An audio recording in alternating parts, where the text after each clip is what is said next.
Pembahasan kita semakin menarik pemirsa ya, apalagi kalau Anda yang menyimak dari segmen pertama. Kita masih bersama dengan LPPM UNS Universitas 11 Maret Surakarta, dan pastinya kita membahas sosialisasi program LPPM UNS ke depan. Kita tadi sudah membahas 2 poin ya, kemudian 3 poin juga tadi sudah tentang tim jamu jaminan mutu Universitas 11 Maret Surakarta. Kemudian kalau tentang hilirisasi nih Prof. Sulis, hilirisasi hasil-hasil P2M yang dimanfaatkan juga untuk pemasaran masyarakat di bidang industri. Silakan Pak. Baik. Pemirsa, bahwa hasil penelitian dan pengabdian pada masyarakat di perguruan tinggi ini harapannya adalah dapat dimanfaatkan tidak hanya oleh masyarakat kampus, melainkan juga masyarakat luas gitu ya. Senada dengan apa yang sudah dipesankan oleh Bapak Menteri Riset, Teknologi dan Pendidikan Tinggi, beliau menyarankan agar di era kepemimpinan Jokowi ini hasil-hasil riset di perguruan tinggi, hasil pengabdian pada masyarakat di perguruan tinggi sekali lagi harus dapat dilakukan hilirisasi hasil riset dan pengabdian masyarakat itu. Artinya sekali lagi bahwa misal di UNS ada riset mengenai baterai lithium gitu ya, yang dilaksanakan dalam rangka mendukung program mobil listrik nasional ya. Ini tentu saja tidak hanya dimanfaatkan di UNS, tapi ke depan yang namanya mobil listrik nasional itu harapannya kan baterai-baterainya ini harus dapat dimanfaatkan langsung ya. Yang ini saya kira sudah dimulai oleh UNS. Baterai lithium di UNS yang diteliti oleh kelompok Dr. Agus Purwanto dan kawan-kawan ini sudah bersama PT Nipres di Tangerang, ini sudah berkolaborasi dan sekali lagi sudah siap untuk ditawarkan bagi masyarakat. Contoh lain tentang hilirisasi dari hasil riset adalah seorang tim peneliti di Fakultas Pertanian UNS ini sudah namanya durian semar, barangkali pernah dengar ya. Itu adalah salah satu produk hasil riset Dr. Endang Yuniastuti dan timnya.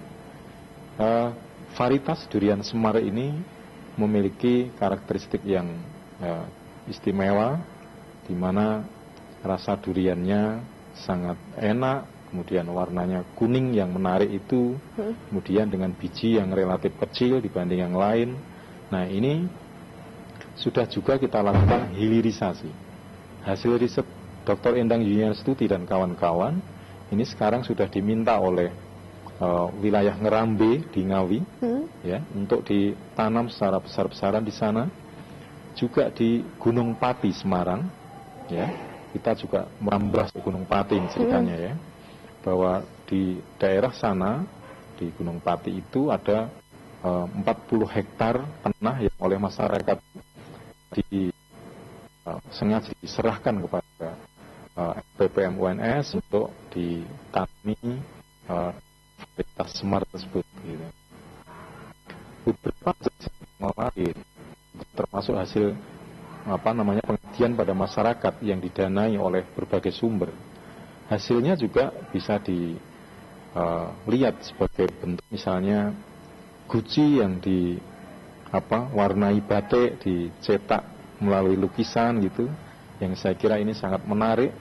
Ini tentu bagi masyarakat dirasakan sebagai inovasi yang dapat meningkatkan nilai jual dari guci itu.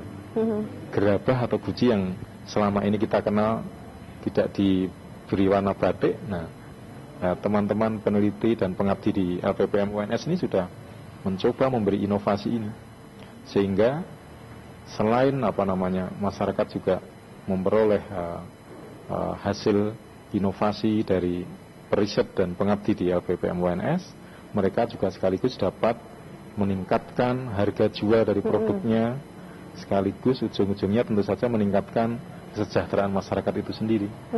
Masyarakat bisa merasakan juga hasil dari penelitian, kemudian apalagi juga sekali lagi tadi disebutkan juga kualitasnya juga good quality begitu ya, Prof.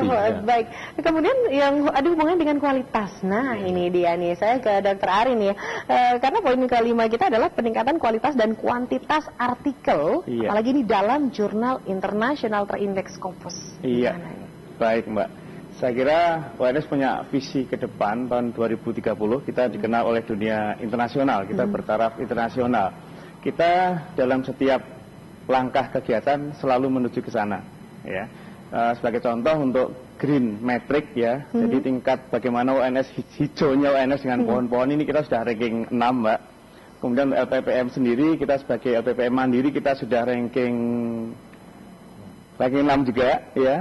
Kemudian untuk akreditasi program studi yang sudah terakreditasi A, kita sudah ranking 3 se-Indonesia ya. Namun demikian ada satu hal yang agak menjadi kelemahan, tapi kita sadar betul dengan kelemahan itu, adalah jumlah publikasi yang terindeks Scopus, artinya yang bereputasi internasional. Seluruh Indonesia kita masih ranking 15 ya. Tapi kelemahan itu kami sadari, dan untuk itu maka dengan berbagai macam metode kegiatan yang kita kembangkan, salah satunya adalah dengan pembentukan research group tadi, kita berusaha untuk memotivasi seluruh dosen. Kita punya sekitar 1.600-an dosen, 35.000 mahasiswa. Sejumlah itu kita motivasi supaya mari kita menulis untuk jurnal internasional yang bereputasi.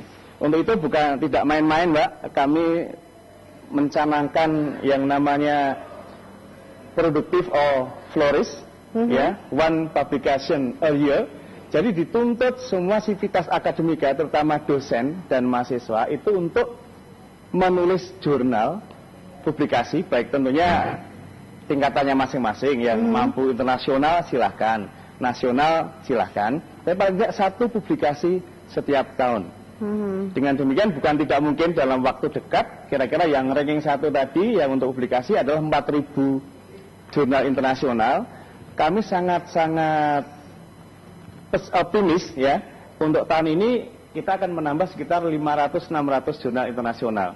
Sehingga dalam waktu sekian tahun bukan tidak mungkin kita akan menjadi ranking 1 dalam hal publikasi internasional yang terindeks Scopus. Untuk itu ini hari ini Prof. Suli dan saya mengenakan yang namanya Yes, I am a true scholar. Artinya ya kita memang pakar gitu ya. Artinya kita harapkan semua dosen juga menjadi pakar di bidangnya masing-masing. Buktinya menjadi pakar apa? Paling tidak tulisannya diakui di dunia internasional. Untuk itu kami saat ini sedang mengadakan namanya Working Paper Forum, WPF. Itu diikuti oleh baik dosen ataupun mahasiswa.